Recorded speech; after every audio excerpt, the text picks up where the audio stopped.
Formula One design legend Adrian Newey has finally broken his silence, admitting that Aston Martin's disappointing 2026 season is largely the result of his own decisions. He openly accepted responsibility, revealing that the design direction for the AMR26 was a mistake. According to Newey, the car ended up too heavy and lacking enough downforce, which made Aston Martin one of the slowest teams on the Formula One grid. Rather than introducing small upgrades throughout the season, Newey decided to abandon that approach and focus all of the team's resources on one major upgrade package for the Hungarian Grand Prix, hoping it would deliver a much bigger performance improvement. This is the story of how the greatest car designer in Formula One history ended up building the slowest car on the grid, and why he's now telling the world exactly how it happened. When it became clear Adrian Newey was leaving Red Bull, the entire paddock came calling. Ferrari reportedly explored the idea. Mercedes was linked.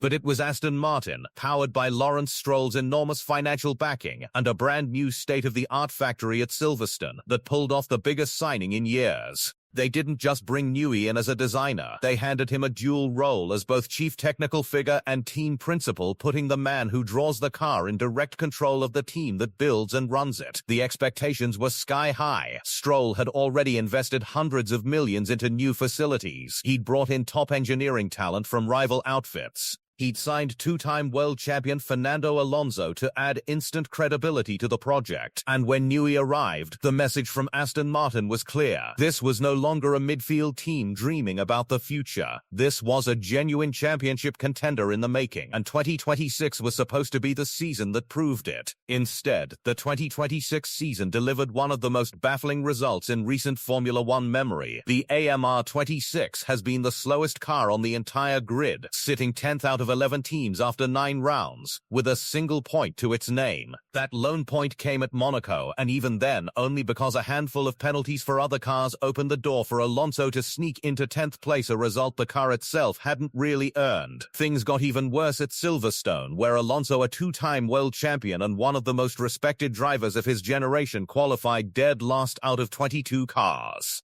Then, before the race had even started, his car broke down on the way to the grid. It was a brutal, humiliating scene for a team with this level of ambition and investment. Struggling F1 teams almost always follow the same script: blame the new regulations, blame the engine supplier, blame bad luck.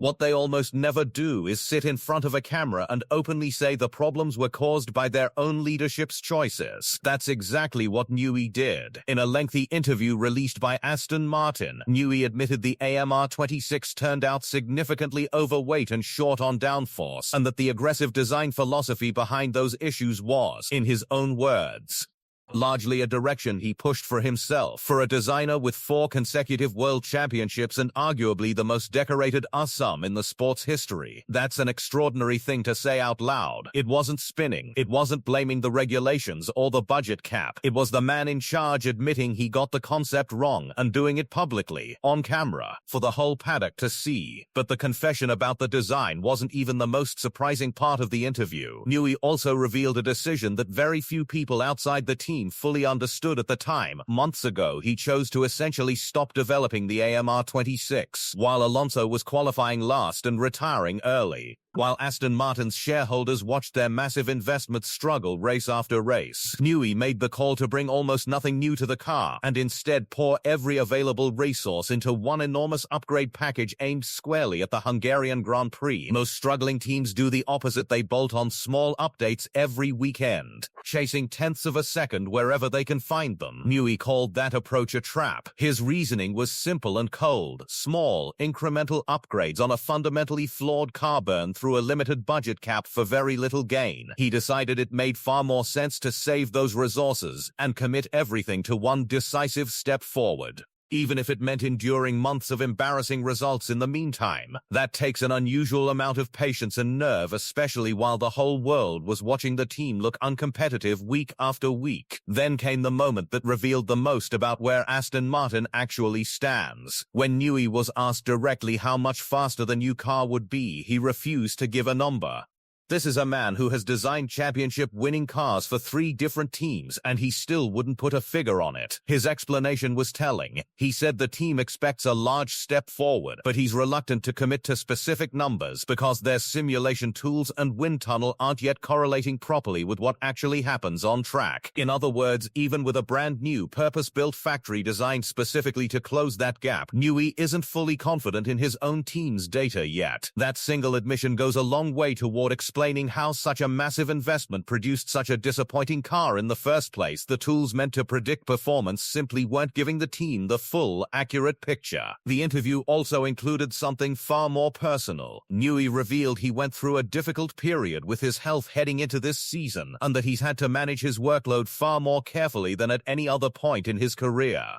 He went further still, admitting he hadn't spent enough time directly with his drivers, not enough hours with Alonso and Stroll, explaining exactly what the team was trying to build and why. For a designer of his stature to say that openly about a 2-time world champion enduring the worst car of his career is genuinely rare in this sport.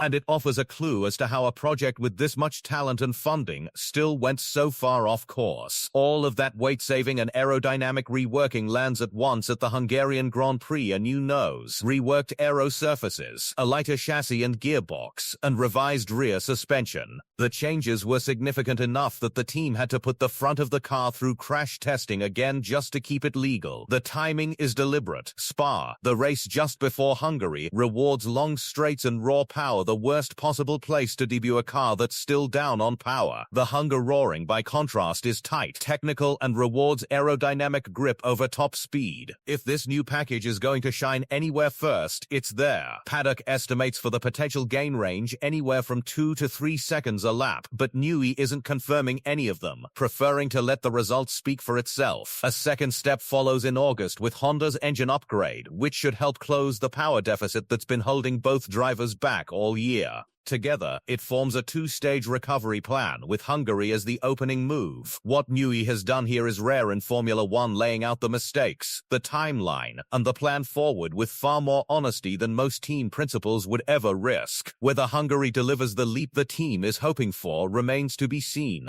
But for the first time all season, Aston Martin finally has a clear answer on the horizon. What do you think the new Aston Martin package will deliver in Hungary? Let us know in the comments. And if you enjoyed this breakdown, don't forget to like the video and subscribe for more Formula One coverage.